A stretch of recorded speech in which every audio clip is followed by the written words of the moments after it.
Baik, kita mulai ya teman-teman. Assalamualaikum warahmatullahi wabarakatuh. Waalaikumsalam warahmatullahi wabarakatuh.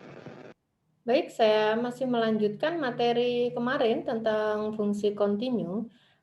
Sebelum saya membahas tentang fungsi kontinu, saya ingatkan bahwa kemarin ketika kita membahas tentang limit fungsi, kita mengenal ada limit kiri dan limit kanan ya. Nah, karena ada hubungan antara limit kemarin, limit fungsi dan fungsi kontinu, maka berimbas pula terhadap limit kiri, limit kanan, dan fungsi kontinu. Karena ada limit kiri, limit kanan, atau pendekatan dari kiri dan dari kanan, maka ada istilah kontinu kiri dan kontinu kanan. Ya, kita lihat definisi ini, mudah-mudahan terlihat ya. Oke, terlihat jelas yang saya share. Oke. Definisi kontinu kanan yang pertama, ya. Misalkan saya punya fungsi f dengan domain A adalah himpunan bagian dari bilangan real, kemudian dia bernilai real, kemudian ada A, elemen A, dan A itu adalah titik limit. Oke, A adalah titik limit himpunannya A. Fungsi f dikatakan kontinu kanan di A apabila limit X mendekati A dari kanan Fx itu sama dengan Fa. Ya, jadi masih ingat kemarin limit kanan atau kalau kemarin fungsi dikatakan kontinu di titik C ya kemarin ya. Dia misalkan di sini A. Kalau dia kontinu di A berarti limit X mendekati A Fx sama dengan Fa. Nah, sekarang kontinu kanan itu pendekatannya. Nah, limitnya adalah limit kanan. Kemudian perbedaannya sedikit dengan kontinu kiri, ini hanya pendekatannya yaitu X mendekati A dari kiri. Oke, bisa dipahami di sini teman-teman ada istilah kontinu kanan dan kontinu kiri ya. Baik, itu mudah ya saya rasa. Nah, sama halnya kemarin limit ada jika limit kiri dan limit kanannya nilainya ada dan sama ya. Nah, sama juga di sini berdasarkan sifat tersebut ya. Berarti fungsi f kontinu di A jika dan hanya jika f kontinu kiri dan kontinu kanan di A. Ya. Kalau dia kontinu kiri dan kontinu kanan di A kan berarti limit ini sama dengan ini, limit ini sama dengan ini. Berarti kan sama ya. Sehingga nanti limitnya sama dengan FA. Oke, itu ya. Nah, di sini ada buktinya, tapi saya tidak bahas ya, nanti silakan Anda pelajari. Jadi ini dibuktikan langsung ya, karena mudah. Fungsi f kontinu di A ini hanya menguraikan definisi saja. Ini sama saja yang kemarin saya tulis X min C kurang dari delta itu ya. Di sini deltanya adalah R. Jadi R, delta, epsilon itu hanya simbol ya teman-teman. Sekali lagi Anda harus pahami. Itu hanya simbol. Yang penting Anda paham maksud maksud definisi tersebut. Oke, ini karena F continue di A sampai di sini. Kemudian ini langsung dua arah pembuktiannya. Jadi ini adalah artinya X elemen A dari ini ya, persekitaran ini mendekati dari kiri ya. Ya kan A min R sampai dengan A. Kemudian yang ini dari kiri berakibat ini, kemudian ini dari kanan berakibat ini juga. Berarti jika dan hanya jika F continue dari kiri dan F continue kanan di A. Ya, jadi mudah. Oke, ini yang kemarin sudah saya bahas, F continue di A. Jadi kalau saya punya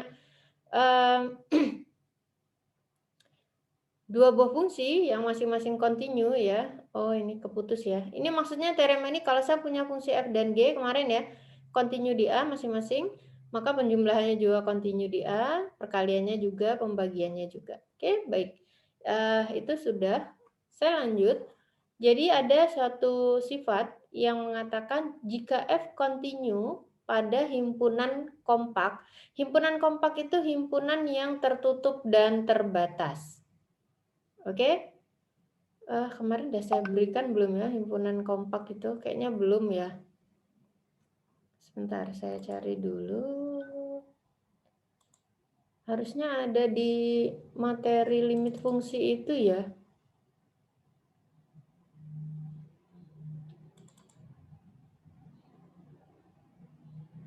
Nggak ada.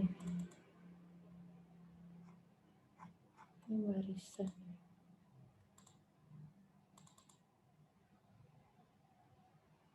Oke, di mana ya saya? Oke, ini. Oke, sebentar ya. Saya ke sini dulu.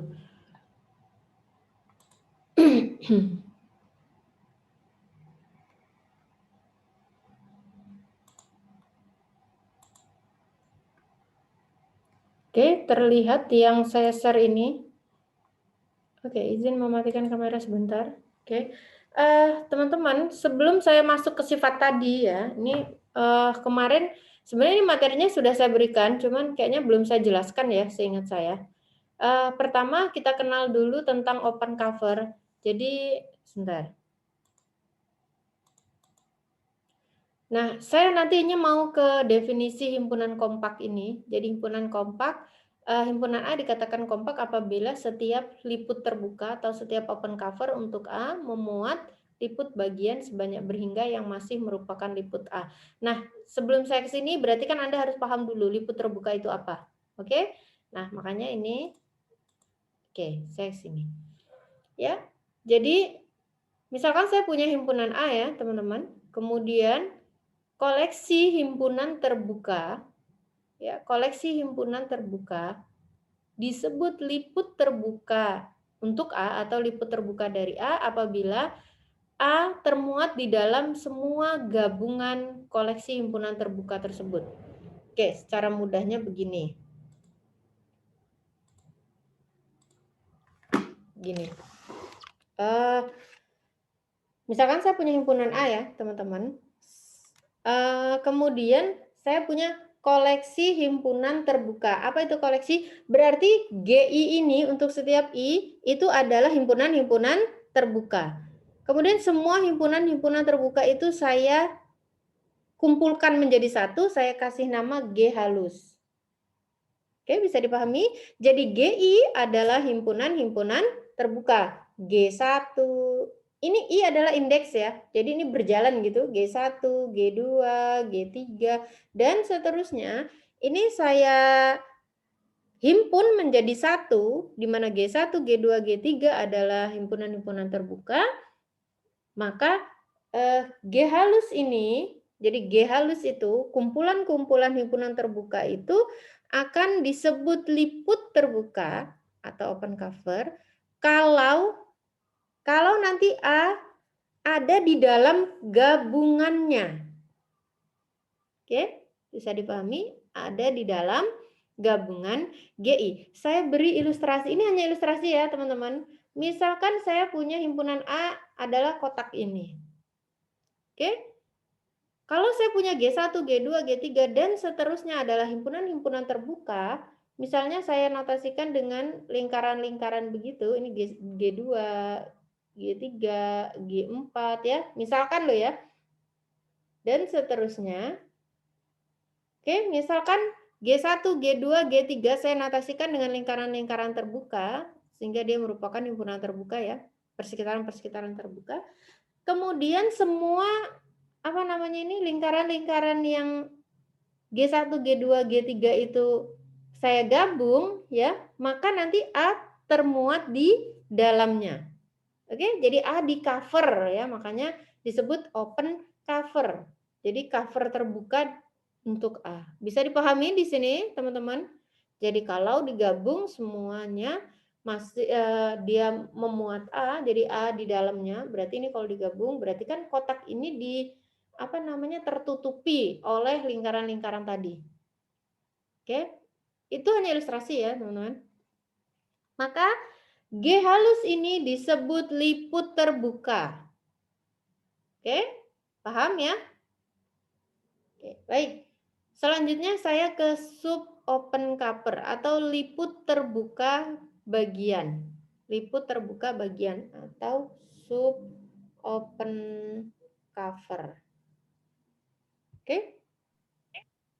G halus aksen subset dari G halus. Jadi G halusnya tadi masih merujuk pada ini ya, teman-teman.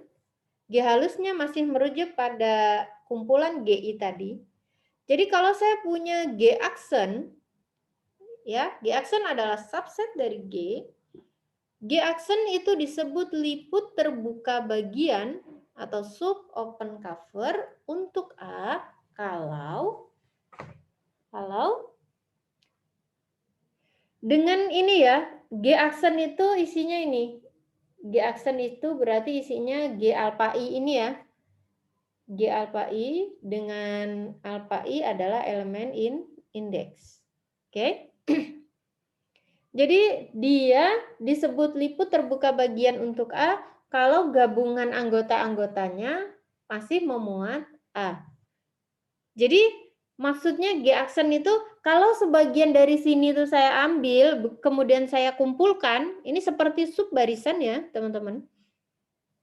Saya kasih nama G aksen misalkan ini G alpha I elemen indeks ya. Di mana G alpha I ini ada di dalam sini ya. Jadi G alpha itu ada di dalam G1, G2, G3 dan seterusnya. Oke, bisa dipahami ya. Nah, G aksen ini berarti kan G aksen subset dari G halus ya. G halus aksen subset dari G. Makanya disebut dia liput terbuka bagian atau sub open cover dari G ini tadi. Kalau dia masih memuat A ya, masih menutupi A, maka dia disebut liput terbuka bagian. Oke. Nah, selanjutnya kalau nanti G aksen itu berhingga, artinya anggotanya berhingga sampai N saja ya. Oke. Maka G aksen disebut liput terbuka bagian berhingga. Jadi kalau hanya misalkan dari G100 sampai G200 saja, itu ternyata dia masih mengcover A atau masih memuat A, masih menutupi A, maka G aksen tadi, subsetnya tadi itu disebut liput terbuka bagian berhingga. Oke? Bisa dipahami di sini? Nah, ingat ya teman-teman, saya bisa membentuk banyak sekali macam G. Ya kan? Saya bisa membuat himpunan-himpunan terbuka sembarang begitu. Tidak hanya satu G saja, saya bisa buat F. F juga bisa jadi masih mengcover A. Oleh karena itu, liput terbuka ini tadi untuk A itu tidak tunggal. Ya, liput terbuka untuk A itu tidak tunggal. Saya bisa membentuk G yang lain, misalkan saya kasih nama F, nanti misalkan isinya FI kalau digabung masih mengcover A. Bisa jadi ada kan? Contoh real yang nyata ini ya, misalkan lo ya, ini misalkan tiba-tiba Anda pagi-pagi buka pintu, tiba-tiba di depan rumah Anda ada tai ayam, misalkan lo, ini misalkan, mohon maaf ya. Anda bisa menutupi tai ayam tersebut dengan kertas ukuran A4 misalkan. Nah, kertas A4-nya itulah yang disebut liput terbuka. Atau Anda bisa tutupi dengan kertas ukuran folio, ya kan? Nah, kertas folio itu liput terbuka lainnya. Oke, bisa dipahami di sini. Atau Anda tutupi dengan daun yang berbentuk lingkaran misalkan begitu.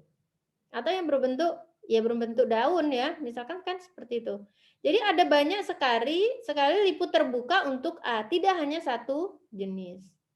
Oke? Nah, saya ke himpunan kompak. Apa itu himpunan kompak? Nah, kalau himpunan A tadi ya, kan tadi saya katakan liput terbuka untuk A itu kan tidak hanya satu ya, banyak kan? Tadi ada daun, ada kertas A4, ada kertas folio ya kan? Kemudian ada apa lagi? Mungkin kain ya. Itu hanya istilah ya, maksudnya kalau di himpunan kan kita bisa membuat berbagai macam himpunan terbuka begitu kan. Nah, kalau nanti himpunan A itu memuat liput terbuka bagian sebanyak berhingga yang masih meliput A, maka A itu dinamakan kompak. Ingat, setiap liput terbuka untuk A memuat liput bagian sebanyak berhingga yang masih merupakan liput A. Oke, saya jelaskan dengan masih saya lanjut cerita tai ayam tadi ya. Mohon maaf. Ini supaya lebih apa namanya? Memahami sedikit lah. Ini misalkan yang di depan pintu tadi ya. Oke, saya kasih nama A ya, yang di depan pintu itu. Oke. Tadi saya tutupi dengan kertas ya teman-teman. Misal kertas A4 segini kan. Nah, ternyata sebenarnya dari kertas A4 itu kan nggak semua kertas harus menutupi. Sebagian saja, berhingga saja. Misalkan ukuran berapa ini?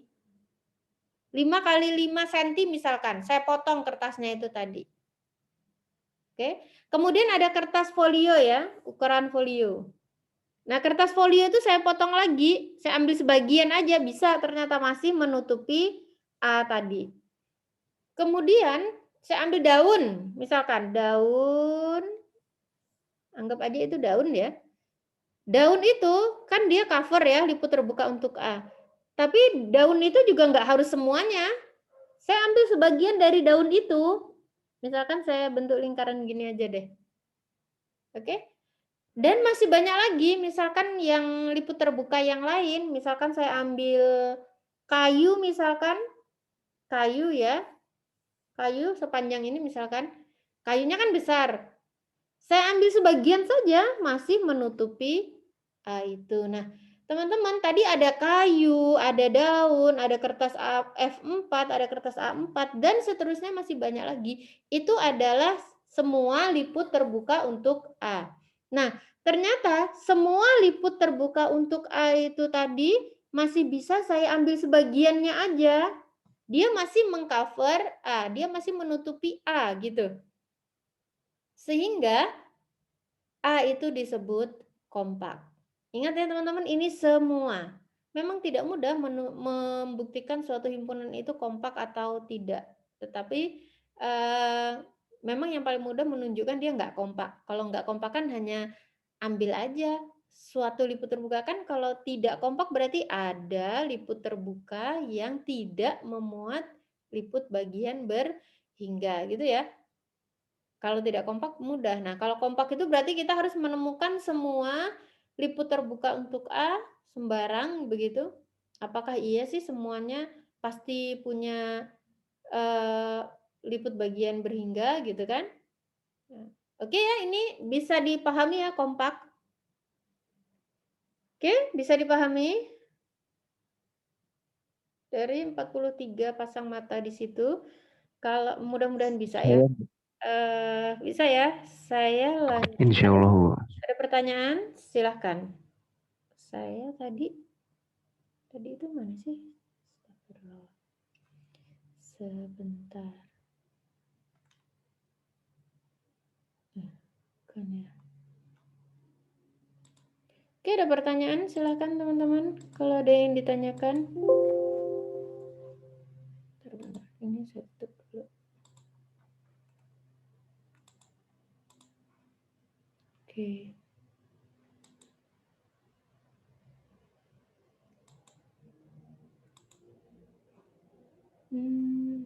Ini ya.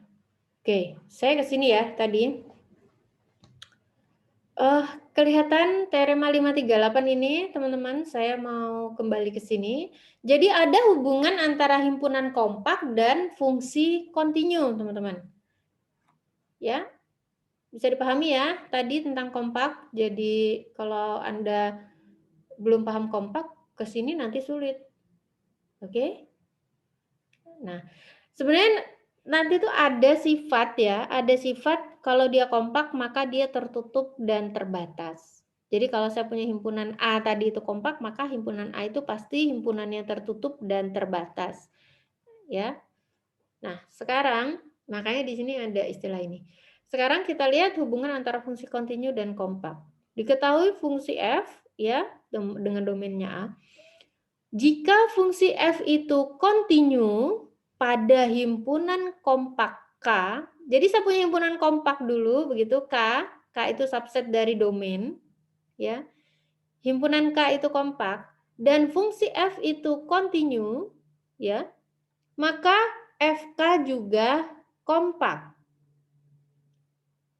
Apa artinya? Jadi ringnya juga kompak. Saya mana. Saya mau beri ilustrasi sebentar. Coba lihat ini. Misalkan ini adalah A, kemudian ini real ya. Kemudian ini F. Oke. Kemudian tadi K ada di dalam A ya. Misalkan A-nya itu saya beri lambang kotak begitu. Ini misalkan ya teman-teman, saya hanya pakai ilustrasi ya. Nanti ke contoh yang benar-benar contoh itu nanti supaya Anda paham dulu konsepnya. Saya misalkan A itu adalah kotak ini. Nah, K itu ada di dalamnya. K subset dari A, ini K. K adalah himpunan kompak. Tadi saya katakan himpunan kompak itu pasti himpunan yang tertutup dan himpunan terbatas. Salah satu contoh himpunan tertutup terbatas adalah interval tertutup terbatas. Ini adalah himpunan yang tertutup dan terbatas ya. Oke, nanti Anda lihat kembali konsep himpunan yang terbatas dan himpunan tertutup seperti apa. Nggak perlu saya jelaskan ya, saya udah pernah kasih kan himpunan tertutup ya. Oke, himpunan tertutup apa? Memuat semua titik limitnya ya. Jadi semua anggotanya merupakan titik limit. Nah, itulah. Jadi K ini subset dari A dan K kompak. Kalau nanti fungsi F-nya ini kontinu, kalau fungsinya kontinu di dalam K, jadi kalau F kontinu pada K, bukan pada A ya, pada K, maka ini FK-nya ya, ini misalkan ini adalah FK, FK-nya di sini ya.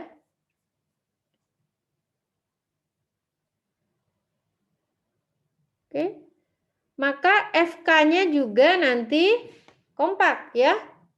Maka FK-nya juga kompak.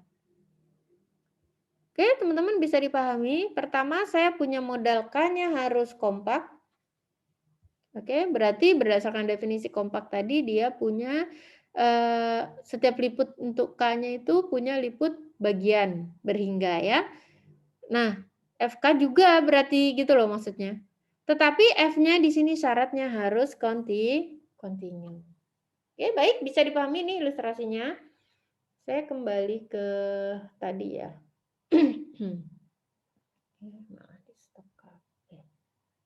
Oke, saya kembali ke sini. Jika fungsi f kontinu pada K yang kompak, maka FK kompak. Nah, kita lihat bagaimana pembuktiannya. Diambil sembarang, ini tahu ya, liput terbuka. Jadi kalau tadi liput terbukanya adalah G halus, ya. Ini kasih nama tahu. Diambil sembarang tahu, liput terbuka untuk himpunan FK. Jadi kan saya harus menunjukkan FK kompak ya, berdasarkan definisi kompak, berarti kita harus tunjukkan setiap liput terbukanya harus memuat liput terbuka bagian ya. Nah, berarti nanti saya harus mengambil apakah ada sebagian dari tahu ini, gitu kan, yang masih mengcover FK. Gitu ya. Oke.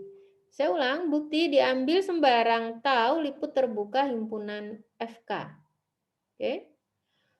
Berarti apa? Kalau dia liput tadi FK ini termuat di dalam gabungannya tau. Jadi U ini adalah elemennya tau ya teman-teman. Jadi gabungan semua anggota tau itu kalau digabung masih dia memuat FK. Jadi FK ada di dalamnya. Oke, bisa dipahami di sini. Nah, oleh karena itu ya di sini kalau saya ambil inverse-nya ya, karena fungsinya kontinu ya, karena fungsinya kontinu, maka kalau kedua ruas diambil inverse-nya terhadap F, maka masih berlaku, masih subsetnya. Nih ya, F inverse dari FK, ini masih subset dari F inverse dari union U. Oke, ini masih berlaku, seperti ini. Saya ambil inverse-nya, ini masih tetap. Oke, nah sedangkan inverse dari FK ini apa sih? Prapetanya berarti K kan? Tadi. Jadi kalau K tadi saya notasikan yang bulat tadi sebelah kiri, FK-nya sebelah kanan. Kalau prapetanya berarti kan kembali ke K ya. Oke, K ya. Nah, berarti sedangkan ini F inverse union U-nya berarti ada di dalam A. Oke? Ada di dalam A. K itu ada di dalam A. Benar ya, berarti K subset dari union F inverse U. Nah, karena diketahui K itu kompak, ingat teman-teman, diketahui K-nya kompak, berarti harusnya ada liput terbuka bagian. Ya, ini kan liput ya. Ya, ini saya jelaskan ya. Berdasarkan hasil yang itu tadi, berarti ini dikasih nama dia sigma begitu, dia merupakan liput terbuka untuk himpunan kompak K. Berarti saya bisa ambil sebagian saja dari sini berhingga yang masih mengcover K. Ini ya. Ini sebagian saja berhingga dia masih mengcover atau masih memuat K. Oke, sampai di sini bisa dipahami. Karena K kompak ya, teman-teman. Karena K kompak, kemudian ini liput terbuka tadi untuk K, maka ada sebagian berhingga yang masih mengcover K. Akibatnya apa? Kalau dari sini ya, karena K subset dari ini, nah karena fungsinya kontinu berarti FK tadi subset dari F dari union ini. Ya. Sedangkan ini tuh apa sih yang ini?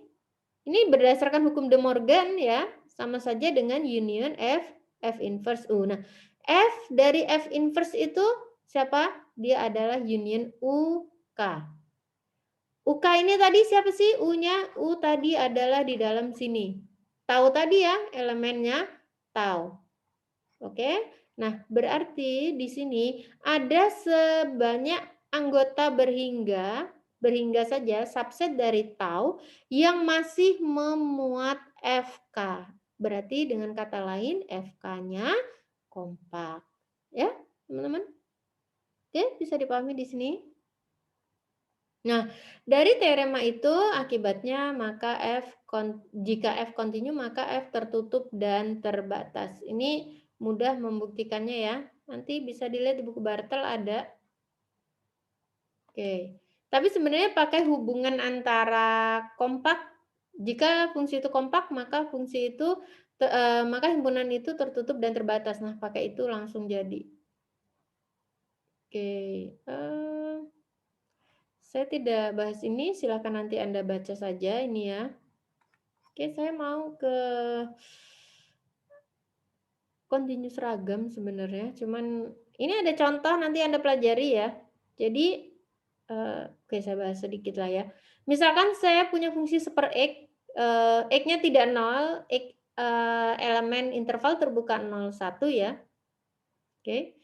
Fungsi F kontinu pada 0, 1 pada K, dan tetapi K-nya itu himpunan K ini tidak kompak ya. Himpunannya terbatas tetapi dia tidak tertutup. Ya kan?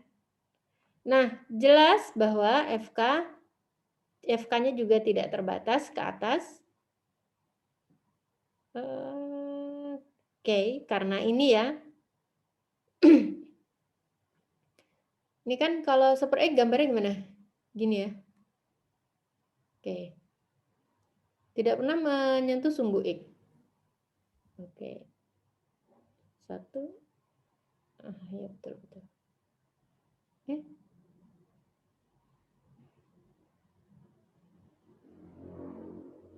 Satu bersama 2. Oh, begini. Begini ya. Oke, ini contohnya nanti bisa dilihat ya, sudah saya tulis dengan jelas di situ. Sebenarnya tadi mau ke continue seragam ya. Tadi saya sebenarnya cuma pengen sekilas aja ke kompak, tapi kok malah habisin waktu. Saya ke continue seragam, oke? Kemarin kita sudah pelajari definisi fungsi continue ya, seperti ini. Saya masuk ke definisi fungsi continue seragam atau uniformly continuous function ya. Jadi fungsi continue seragam. Apa sih bedanya dengan fungsi yang continue? Nanti kita lihat ya.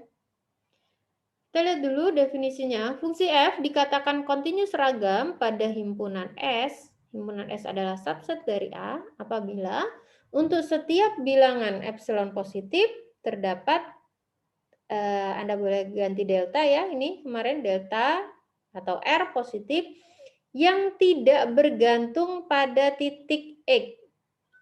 Nah, jadi kalau kemarin, atau titik C ya, kemarin teman-teman, saya punya F dikatakan continue kalau continue di C ya. Berarti saya sudah punya C dulu ya.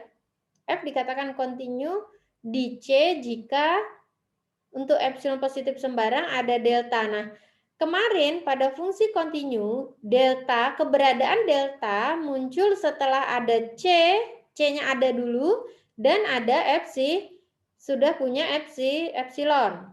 Oleh karena itu, delta yang terpilih otomatis bergantung pada C dan epsilon tersebut pada definisi fungsi continue. Nah, pada definisi continue seragam, saya tidak punya C di sini.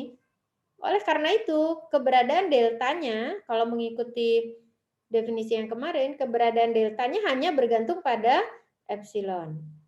Ya, jadi ini terdapat bilangan R positif yang tidak bergantung pada titik X, sehingga untuk setiap Y, ya, untuk setiap Y atau X min Y kurang dari delta, begitu berlaku Fx min Fy kurang dari epsilon. Oke, mana sih kemarin ya? Ini ya. Oke, saya mau share ini.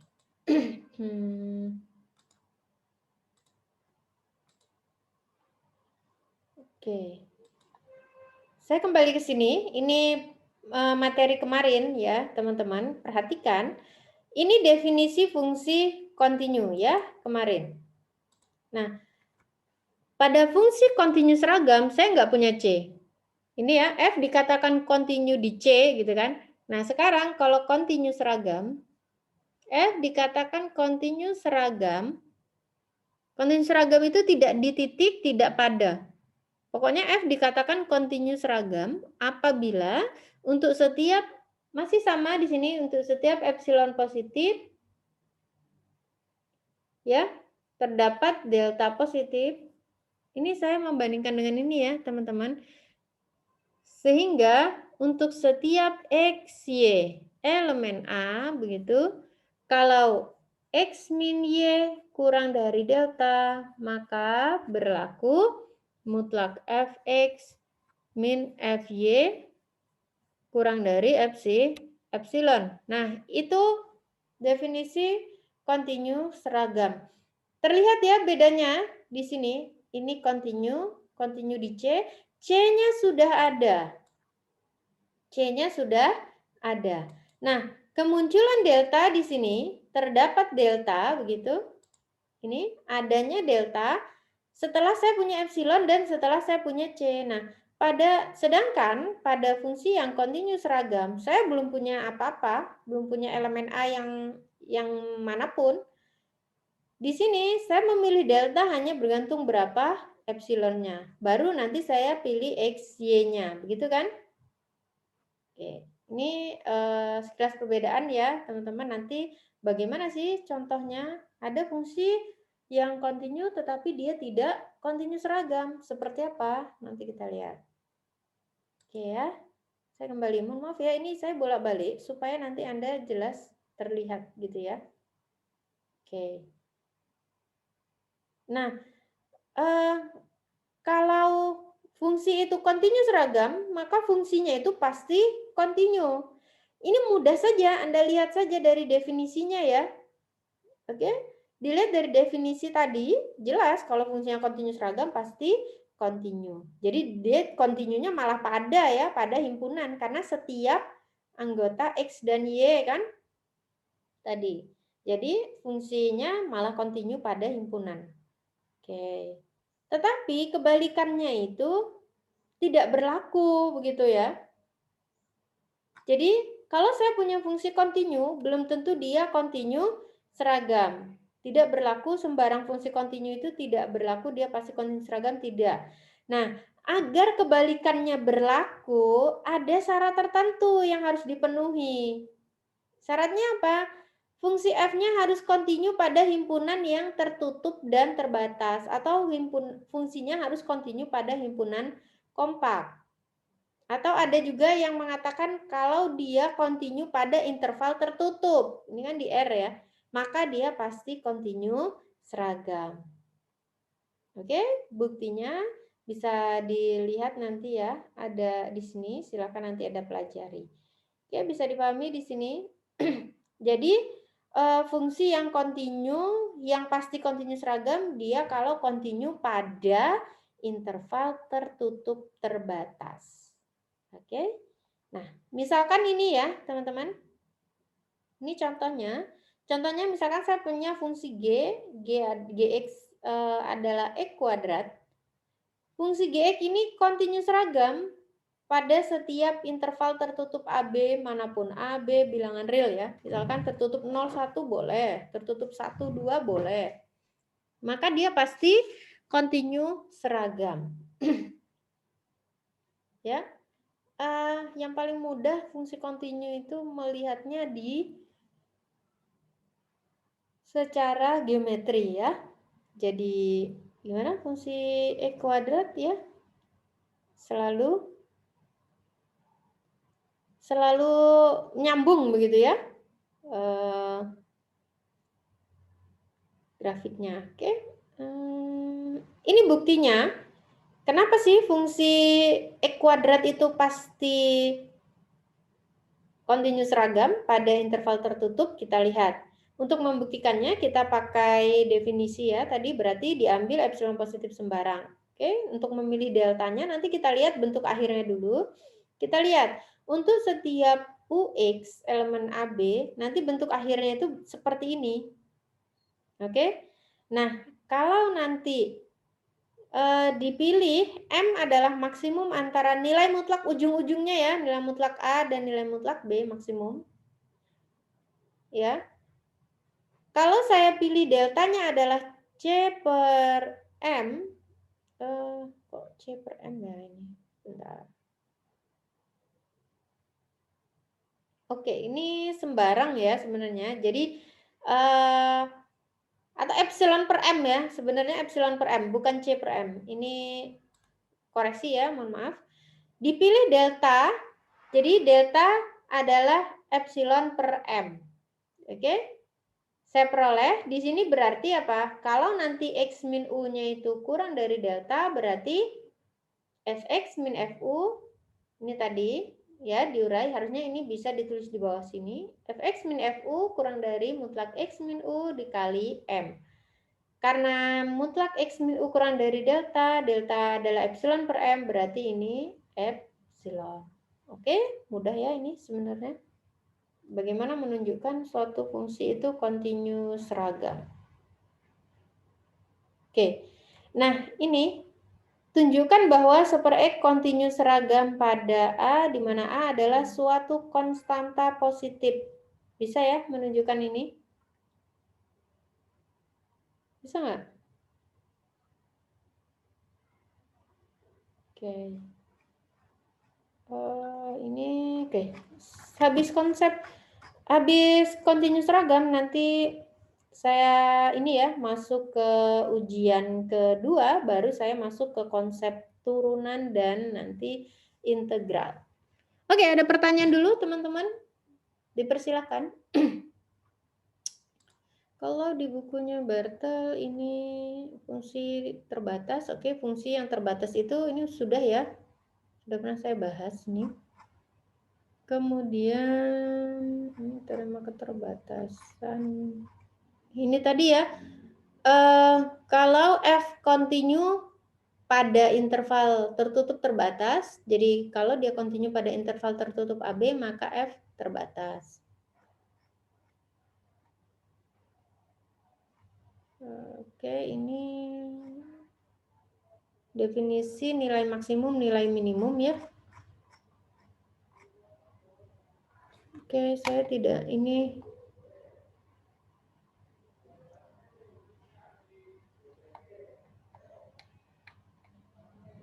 Oke, ini teorema nilai rata-rata Bolzano. Ini nanti jadi di ini kalau saya bahas semua banyak sekali ya. Cuman saya menganggap ini sudah didapat di apa namanya di kalkulus. Jadi saya tidak ulang detail saja, nanti bisa dibaca sendiri. Saya lebih ke continuous ragamnya. Nah, ini sebenarnya ya. Bukan ya. Masih bentar-bentar. Oke, sambil kalau ada yang ditanyakan dulu. Nah, ini sebenarnya saya tadi satu subbab di buku Bartel ini saya lewati. Saya langsung masuk ke continuous ragam ini ya, teman-teman ya.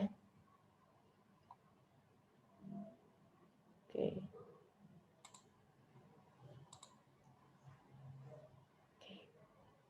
Ya, sudah ada di modul tadi. Nanti saya share ya modulnya. Silahkan Anda pelajari. Oke, ini tadi definisi continuous ragam. Saya sebenarnya pengen cari contoh yang lain gitu kok nggak ada ya. Oke, ini teman-teman tadi ya definisi continuous ragam pada A ya. Jadi fungsi f dikatakan continuous ragam pada domainnya jika untuk setiap epsilon ada delta yang bergantung pada epsilon saja, sehingga untuk semua x u elemen A ya, kalau x min u kurang dari delta maka fx min fu kurang dari epsilon. Kemudian ini kriteria kekontinuan tidak seragam. Ya, dia dikatakan tidak kontinu seragam pada A kalau ini yang kedua ini hanya apa namanya? Negasi dari definisinya. Jadi ini 1 2 3 ekuivalen ya. Kemudian ini yang ketiga Anda bisa pakai hubungan kriteria sekuensial kemarin. Oke, makanya tidak saya bahas. Nah, ini teorema hubungan antara fungsi kontinu dan kontinu seragam. Ya, kita lihat. Ini yang tadi sebenarnya ya.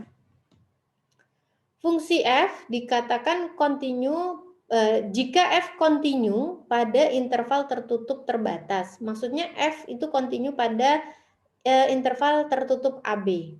Maka f itu pasti kontinu seragam pada interval tertutup tadi. Nah, ini buktinya teman-teman bisa dipelajari ya. Tetapi di modul saya ada, kalau Anda ingin melihat bukti versi lain, maksud saya tadi saya ingin menunjukkan Anda bisa pakai buku Bartel ini. Ada di sini ya. Ini. Oke. Kemudian saya masuk ke fungsi Lipschitz. Oke, ini sebenarnya jarang dipakai, tapi ini dari fungsi Lipschitz di R ini banyak ilmuwan yang sudah mengembangkan ya dari teori ini ya. Sebentar kita lihat definisinya. Misalkan tadi di modul saya tidak saya berikan ya.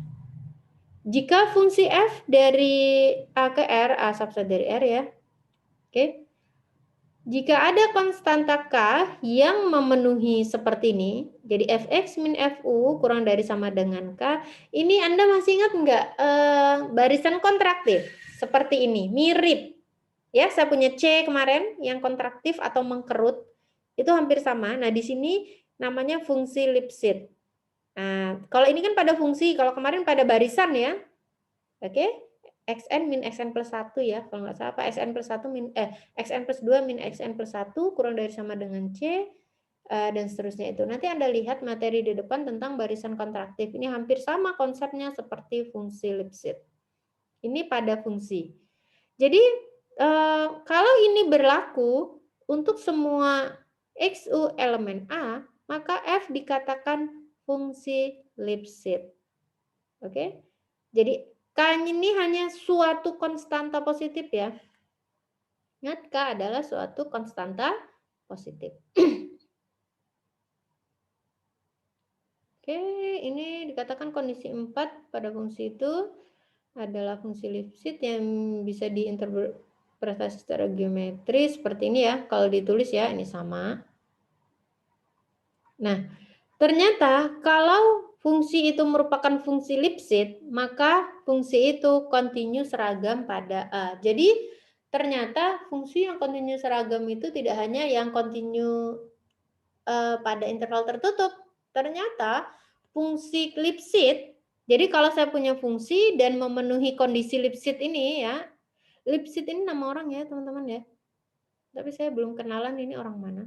Jadi kalau fungsi itu memenuhi kondisi Lipschitz ini, fx min fu kurang dari sama dengan k kali x min u, maka fungsi itu kontinu seragam pada A. Nah, kita lihat ya buktinya. Ini mudah buktinya kok, singkat ya. Kan diketahui F memenuhi kondisi Lipschitz, berarti berlaku fx min u. Nah, ini enggak lengkap ya. Oke lah, kita buktikan sendiri aja ya. Oke. Ya, kalau di buku itu kan hanya singkat ya, jadi kita yang harus menjabarkannya sendiri. Jadi kalau fungsi itu fungsi Lipschitz memenuhi kondisi Lipschitz ya, maka F kontinu seragam. Kontinu seragam pada domainnya ya, misalnya domainnya adalah A, F-nya tadi. Oke. Oke, berarti diketahui fungsi F adalah fungsi Lipschitz. Oke, akan dibuktikan bahwa F kontinu seragam. Kontinu seragam pada A ya. Oke, apa berarti yang harus kita tunjukkan? Berarti yang harus ditunjukkan adalah yang pink ini sebenarnya behind the scene aja ya, artinya tidak perlu ditulis, tapi supaya Anda tahu ya tujuannya. Berarti untuk menunjukkannya itu berarti kan harus berlaku untuk setiap epsilon positif ada delta positif, kemudian untuk setiap XY elemen A apabila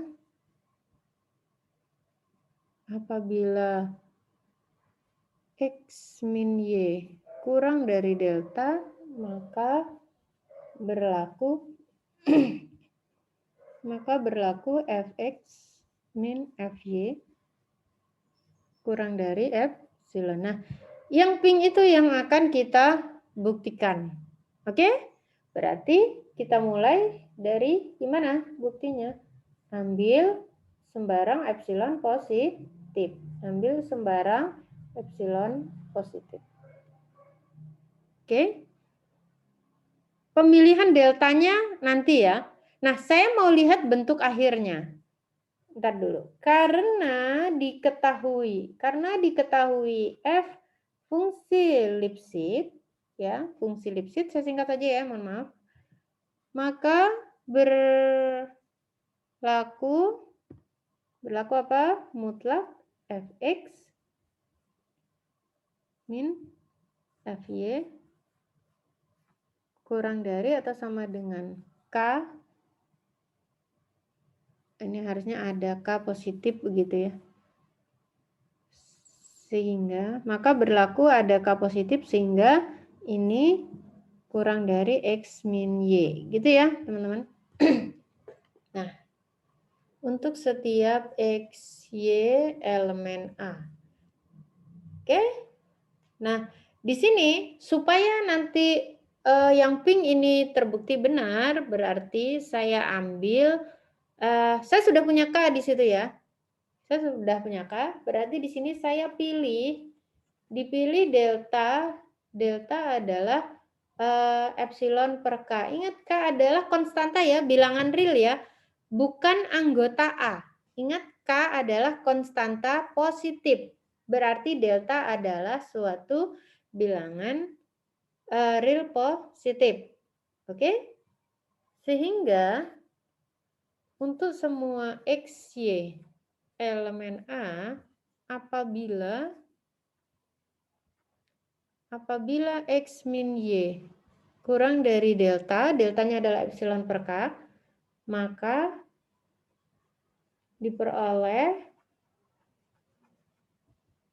diperoleh berdasarkan yang ini tadi ya, karena dia fungsi, saya kasih tanda bintang di sebelah kiri, karena dia fungsi Lipschitz tadi, maka diperoleh yang dari atas itu fx min fy kurang dari sama dengan K dikali X min Y. Nah, karena X min Y kurang dari delta, delta adalah epsilon per ini K kali epsilon per K, berarti ini sama dengan epsilon. Nah, lihat teman-teman di sini.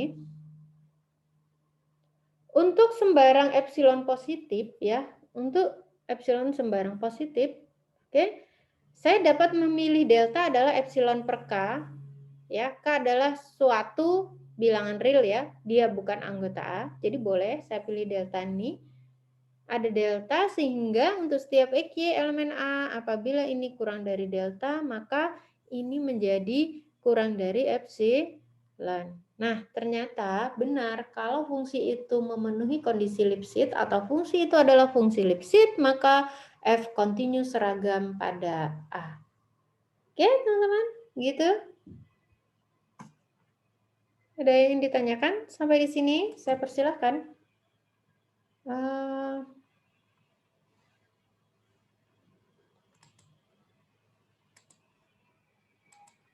Oke, saya kembali ke sini ya tadi. Ini contoh yang E kuadrat, kalau di sini di buku Bartel, contohnya langsung diambil pada interval tertutup 0, B. Fungsi ini pasti kontinu seragam pada 0, B. B adalah bilangan real positif di real ya, terserah. Misalkan di sini 0,2, 0,3 boleh. Oke? Dan seterusnya. Ya. Kemudian fungsi akar X ini memenuhi kondisi Lipschitz pada interval 0,2 ya, dan seterusnya. Oke. Yang contoh B ini mengatakan sebaliknya belum tentu berlaku ya, artinya tidak selalu fungsi yang kontinu seragam adalah fungsi Lipschitz. Jadi tadi kan kita membuktikan kalau fungsi itu fungsi Lipschitz, maka dia pasti kontinu seragam. Ternyata kebalikannya belum tentu berlaku ya. Ini contohnya, jadi ada fungsi akar X ini tidak bisa dinyatakan dalam fungsi Lipschitz. Oke, ini perluasan fungsi kontinu. Saya tidak membahas ini ya. Ini baris hubungannya dengan barisan Cauchy. Nanti silakan dilihat, tapi saya tidak membahas itu. Oke, itu hanya. Kemudian ada fungsi tangga, tidak saya berikan juga karena saya sudah tanya di kalkulus Anda sudah dikenalkan fungsi tangga. Ini ya. Jadi saya tidak kenalkan. Jadi ada beberapa materi yang harus Anda lihat kembali di kalkulus 1 Anda ya, teman-teman. Jadi saya tidak berikan lagi gitu loh. Oke, baik, itu ada yang ingin ditanyakan? Saya persilahkan. Silakan kalau ada yang mau ditanyakan. Baik, berarti materi saya hanya sampai fungsi kontinu seragam ya, hubungannya dengan fungsi Lipschitz tadi ya. Materi untuk ujian kedua minggu depan adalah dari awal sampai kontinu seragam. Sistemnya adalah nanti silakan Anda lihat, nanti akan saya kasih yang join, yang bisa join dulu siapa begitu, nanti artinya aksesnya tetap melalui grup WhatsApp ya teman-teman, sistem ujiannya. Oke, ada yang mau ditanyakan? Saya persilahkan. Jadi minggu depan silakan dipersiapkan buat ujian kedua. Ya. Silahkan jika ada yang ditanyakan sambil saya presensi dulu.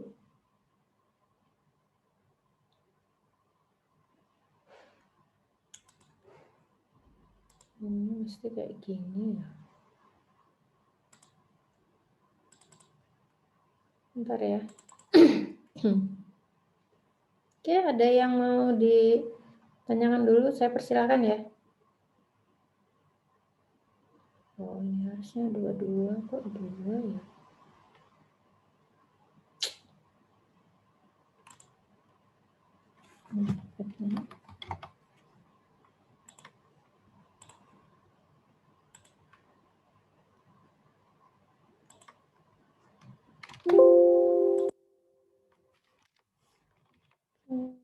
Bentar ya.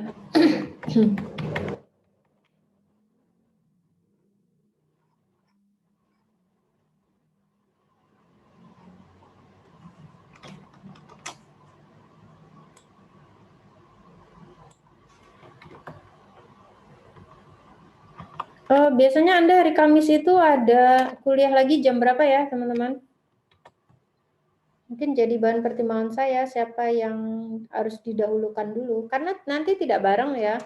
Mungkin hanya 5-5 atau hanya 10-10.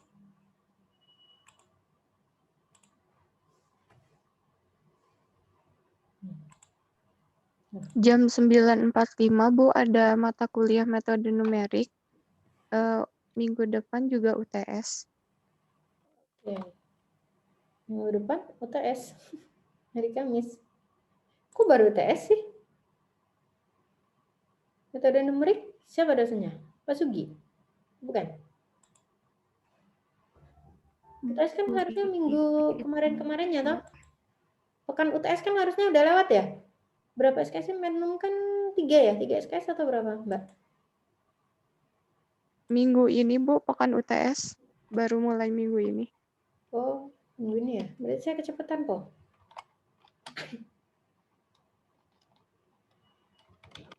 Ya, karena saya 4 SKS ya, berbeda ya. Oke, presensi selesai. Ada yang ditanyakan? Saya usahakan kita selesai, kalau tidak selesai mungkin saya lanjut hari Jumatnya, tapi tetap semua bersiap. Jadi kalau tidak hari Kamis berarti Anda terpanggil hari Jumat. Jadi akan saya panggil, bisa jadi acak, bisa jadi urut presensi. Karena saya melihatnya nanti akan saya kumpulkan berdasarkan nilai UTS Anda ya. Terus terang saya belum selesai menilai UTS-nya, jadi akan saya kebut mudah-mudahan seminggu selesai ya. Jadi saya akan kumpulkan berdasarkan grade UTS. Jadi ujiannya bareng yang nilai UTS-nya rata-ratanya sama. Gitu ya. Oke, baik. Itu ada yang ditanyakan lagi? Kalau tidak ada, saya akhiri. Terima kasih sudah bergabung. Assalamualaikum warahmatullahi wabarakatuh. Waalaikumsalam warahmatullahi wabarakatuh.